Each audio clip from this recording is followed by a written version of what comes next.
طب انت ما شارع يا عمي يا با ماما المليون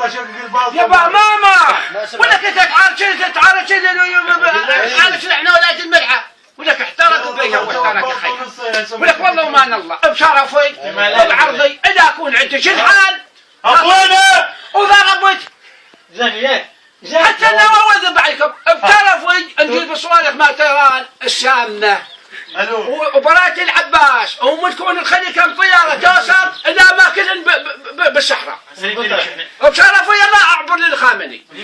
وحق العباس كان يجيب لنا صواريخ ولك هذا ما شارح هو مو جد من ابوه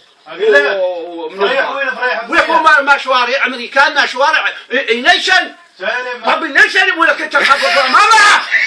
لك يا ماما قبل هسه سلم عليهم ولك ماما ولك انت ولك قبل شوفيتي كانت شوفيتي خانس وقبل شوفيتي وقال ابو شوفيتي يا علي عيد بيه الشوفيتي ما شوفيتي شاشه يا ولد لنا ماما المنيوخ شاشه مناويج بنحتاج بالحكومه انها ما تضرب ماما وطرده يحشر الملكه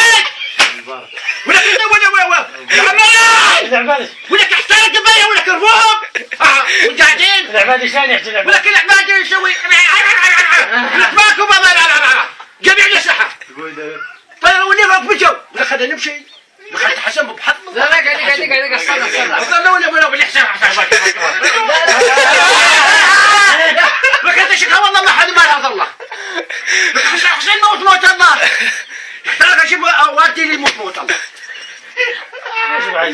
وش انا بسمع عشان كسمك عليكم على تكتكم وش بالله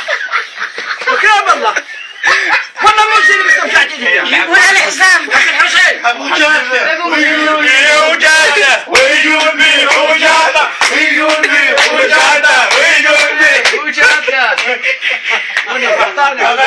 مال الشيوخ هذا ما تمشي الشيوخ هذا ما تمشي بالسيد هشيم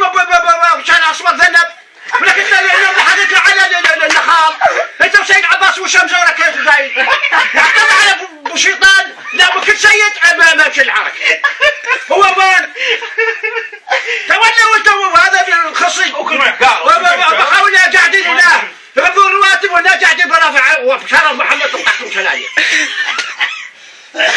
جهاد رحمه الله ما تقدر هذي كتب لك سيد حياه شو اسمك سيد هذا عباس وشك بزورك انت وسيد عباس واخوك هذا ابو الغنم سيد حنون لابس الشطفه الخضراء شو روح سيد طيب وشيء فين مو شو طيب احترق بطيء شو روح سيد ابو شرف